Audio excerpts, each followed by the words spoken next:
እማዬ መጣሽ? ማማለሽ ከሪ ማማ አይደለችም እኔ ነኝ። ላምሮት ምንድነው? አየሽ አይደል በግትርነትሽ ምክንያት ሁሉንም ነገር በሰው እጅ ማድረግ ጀመርሽ። ምን? አሁንም በዚህ ከቀጠልሽ አይንሽን ማጣት ብቻ ሳይሆን ህይወትሽን ልታጭ እንደምትችይ ወቂሽ። ትሰሚኛለሽ? ዳድ ባያደርገው እንኳን እኔ እንደማደርገው ወቂሽ።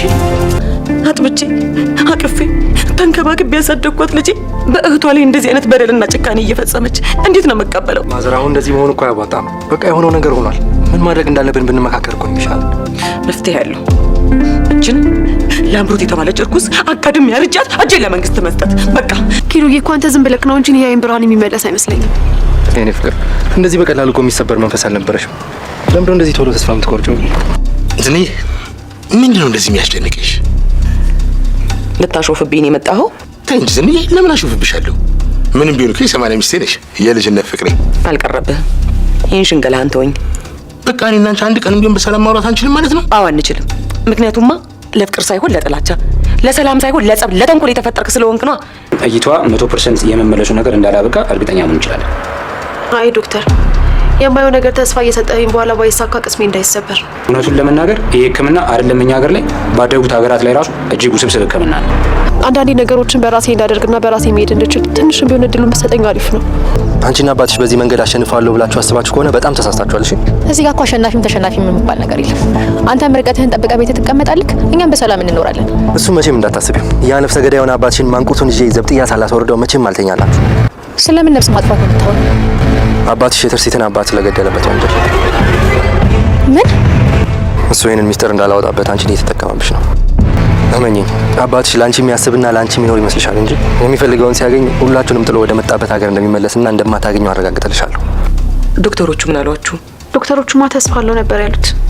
እኔ ግን ምንም ተስፋ አይታየኝም እማዬ።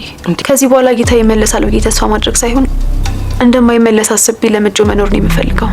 ዳድ አንተ ነህ እንዲህ ስዩምን የገደልከው? ምን እንኳን ላደርገው ልሰማው የሚቀፈኝን ነገር አድርገሃል ብለሽ ጠይቀሽ እንደ ማንኛውም ተራ ጥያቄ ምንም ሳይመስለኝ እንድመልስልሽ ጠብቂያለሽ። አልመልስልሽ። ሁሉን ነገር ሳያቅታት እንደዚህ አይነት የማይረባ ታሪክ ፈጥራ እኔና አንቺን ለመለያየት ነው አይደል የነገረችሽ? እስከዛሬ ድረስ መልካም የሆነውን ግርማ ነበር የተመለከተችው። ከዚህ በኋላ ግን አውሬና ገዳይ የሆነውን ግርማ ታያለች። ሰላም የትርሲት ተከታታይ ድራማ አድማጮቻችን፣ በክፍል 7 ማጠናቀቂያ ላይ ልባችንን አንጠልጥሎ የነበረው ያ አስፈሪ ሴራ ዛሬ በክፍል 8 ይበልጥ ወደ ከረረ ውጥረትና ወደ ማይታመን መዋዠቅ ውስጥ ይከተናል። ክፋት ጥግ አለው? ተንኮልስ ወሰን አለው? ለእነዚህ ጥያቄዎች ምላሽ የምታገኙት የዛሬውን ክፍል ስትከታተሉ ነው። ስለዚህ ሚዲያውን ሰብስክራይብ፣ ቪዲዮውን ደግሞ ላይክ እና ሼር እያደረጋችሁ እስከ ቪዲዮ ፍጻሜ ድረስ አብራችሁ እንድትቆዩ ስንል በክብር ጋብዘናችኋል። ዳይ ወደ ዝግጅቱ። ለትርሲት ዓለሟ ጨልሟል። ያ ውብ አይኗ፣ ብርሃን ይፈነጥቅ የነበረው ፊቷ ዛሬ በነጭ ፋሻ ተሸፍኗል። ላምሮትና አባቷ አቶ ግርማ የሸረቡት አስከፊ ሴራ፣ በኬሚካል የታገዘው ጨካኝ እጃቸው የትርሲትን አይን ብርሃን ነጥቆታል። በሆስፒታሉ ክፍል ውስጥ በዚያ በጭካኔ በበቀል በናወዘው ድባብ ውስጥ ትርሲት በከፍተኛ ስቃይና ውጥረት ውስጥ ትገኛለች። ትንፋሿ ይቆራረጣል። አእምሯ በብዙ ጥያቄዎች ታውቋል። ማን ነው ይህንን ያደረገብኝ? ለምን? ትላለች እየደጋገመች። ነገር ግን በዚያ በጨለማ ክፍል ውስጥ ተስፋ ሙሉ በሙሉ አልጠፋም ነበረ። ግርማና ላምሮት የሞተ የተቀበረ ዳግም የማይመለስ መስሏቸው የነበረው ኪሩቤል ድንገት ከተሸሸገበት ብቅ አለ። አዎ ኪሩቤል ከሞት የተነሳ ይመስል በድንገት ተከሰተ። ኪሩቤል ትርሲት ላይ የደረሰውን አደጋ ሲሰማ ዝም ብሎ አልተቀመጠም። ያንን አይኗን ያጠፋውን የኬሚካል ብልቃጥ በሚስጥር እጅ አድርጎት ነበር። ወደ ላብራቶሪ ወስዶ አስመረመረው። ውጤቱ ምን እንደሆነ ያወቀበት ቅጽበት ደሙ ፈላ። ኪሩቤል እውነቱን አወቀ። ይህ ተራ አደጋ ሳይሆን ሆን ተብሎ የተፈጸመ አረመኔያዊ ግድያ መሆኑን ተረዳ። ወዲያውኑ ወደ ትርሲት እናት ጋር ፈጠነ። የደነገጠችውን በሐዘን የተሰበረችውን የትርሲትን እናት እጅ ይዞ አይኖቿን እያየ እውነቱን አፈረጠው። እናቴ አላት ድምፁ እየተንቀጠቀጠ፣ ይህ አደጋ አይደለም፣ ሴራ ነው። በትርሲት ላይ የተፈጸመ ግፍ ነው። ላምሮትና አባቷ ግርማ ናቸው የትርሲትን አይን በኬሚካል ያጠፉት። ይሄው ላብራቶሪ ያረጋገጠው ማስረጃ ሲላት፣ የእናቲቱ ልብ ቆመ። ጩኸቷን በቅዠት ውስጥ ሁና ዋጠችው። በቤቷ ያሳደገቻቸው ያመነቻቸው ሰዎች እንዲህ ያለ የክፋት አውሬ ሆነው መገኘታቸው ሙሉ በሙሉ አስደነገጣት። አሁን ቤቱ በለቅሶ ብቻ ሳይሆን በበቀልና በጭንቀት ድባብ ተሞላ። በሌላ በኩል ደግሞ አቶ ግርማና ላምሮት የኪሩቤልን በሕይወት መኖር ማስረጃ መያዝ ሰምተዋል። ፍርሃት ሰረገባቸው። የሰሩት ግፍ በሕግ ፊት ሊያቆማቸው መሆኑን ሲረዱ የመጨረሻዋን የጭካኔ እርምጃ ለመውሰድ ወሰኑ። ኪሩቤልን ለአንዴና ለመጨረሻ ጊዜ ካለም ማጥፋት። ግርማ ስልኩን አነሳ። በክፋት የተካኑ ገንዘብ ከተሰጣቸው ነፍስ ለማጥፋት ወደ ኋላ የማይሉ አደገኛ ጎረምሶችን፣ ዱርዬዎችን ቀጠረ። ኪሩቤል የሚባል ልጅ አለ፣ ዛሬ ምሽት መኖር የለበትም፣ በሉ ሂዱና ስራችሁን ጨርሱ በማለት ትእዛዝ ሰጠ። ምሽቱ ጨለማ ነው። ኪሩቤል ብቻውን በረጅሙ መንገድ ላይ እየተጓዘ ነው።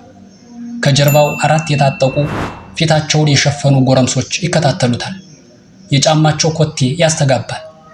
ኪሩቤል አደጋውን አሽቶ ቆመ። ዞር አለ። መሸሻ የለውም። ከበቡት። ጩቤዎቻቸውን መዘዙ። የኪሩቤል ሕይወት በሰከንዶች ላይ ተንጠለጠለች። ዳሩ ግን ምን ያደርጋል? ሊገድሉት የተላኩት ጎረምሶች መሪ ፊቱን ሲገልጥ ኪሩቤል ደነገጠ። ወንበዴውም በድንጋጤ እጁ ላይ ያለው ጩቤ ወደቀ። እነኚህ ሊገድሉት የመጡት ጨካኝ ወጣቶች የኪሩቤል የድሮ የሰፈር ጓደኞች፣ አብረውት ያደጉና ውለታ ያለባቸው ልጆች ሆነው ተገኙ። ኪሩ አንተ ነህ እንዴ? አለ የወንበዴዎቹ መሪ ድምፁ እየተቆራረጠ። የግርማና የላምሮት የወንጀል ሰንሰለት እዚህ ጋር ተበጠሰ። ወንበዴዎቹ ኪሩቤልን ከመንካት ይልቅ አቶ ግርማ በእነሱ ላይ የሰራውን ተንኮልና የሰጣቸውን ገንዘብ ለኪሩቤል ዘረገፉለት። ሴራው ተገለበጠ። አዳኙ ተደናገጠ። የታደነው ደግሞ የበላይነቱን ያዘ። አሁን የጨዋታው ሕግ ተቀይሯል። ኪሩቤል ሙሉ ማስረጃውንና የወንበዴዎችን ምስክርነት ይዞ በቀጥታ ወደ አቶ ግርማ ቤት አመራ። በር ላይ የቆመው ግርማ ኪሩቤልን በሕይወት ሲያየው መንፈስ ያየ ያህል ደረቀ። ኪሩቤል ግን አልፈራም። ወደ ግርማ ተጠግቶ በዓይኖቹ ውስጥ የሚነደውን ቁጣ እያሳየ በቁርጠኝነት ተናገረ። ግርማ፣ ጨዋታው አብቅቷል። የትርሲትን ዓይን ያጠፋችሁበት ኬሚካል ማስረጃ በእጅ አለ። ሊገድሉኝ የላካቸው ልጆችም እውነቱን ተናግረዋል። ወደ ሕግ የምትሄዱበት ሰዓት ደርሷል። ግርማ ግን በቀላሉ እጁን የሚሰሰው አይደለም። ፊቱ በክፋት ተልቆ ድምፁን ዝቅ አድርጎ የመጨረሻውን አስከፊ ማስጠንቀቂያ ሰጠው። ኪሩቤል እንዳትሳሳት፣ አንድ እርምጃ ወደ ሕግ ብትራመድ ትርሲትና የትርሲት እናት ሕይወት እንደሚጠፋ አወቀው። ምርጫው ያንተ ነው። ማስረጃውን ይዘህ ዝም ትላለህ ወይስ የሁሉንም ሰው ደም ታያለህ? በትርሲት ክፍል ውስጥ ከፍተኛ ውጥረት ነገሰ። በአንድ በኩል እውነቱና ማስረጃው አለ፣ በሌላ በኩል ደግሞ የቤተሰቧ ሕይወት አደጋ ላይ ነው። ኪሩቤል ምን ይወስን? ትርሲትስ በዚህ በጨለማ ዓለም ውስጥ ሆና የእነዚህን አረመኔዎች መጨረሻ እንዴት ታየዋለች? ክቡራን አድማጮቻችን፣ የትርሲት ተከታታይ ድራማ ክፍል 8 በዚህ አስፈሪ ውጥረት ላይ ነው ያበቃው። ኪሩቤል የግርማን ማስጠንቀቂያ ሰምቶ ወደ ኋላ ያፈገፍግ ይሆን? ላምሮትስ የሰራችው ግፍ በቅጣት ሳይመለስባት ትቀራለች? የትርሲት ዓይንስ በድጋሚ ብርሃን ያይ ይሆን ወይስ በዚሁ ይጠፋል? የእነዚህን ሁሉ ሚስጥሮች ቁልፍ የሚይዘው ቀጣዩ ክፍል 9 ነው። በሚቀጥለው ክፍል እስክንገናኝ ድረስ መልካሙ ነገር ሁሉ ከእናንተ ጋር ይሁን። ሰላም።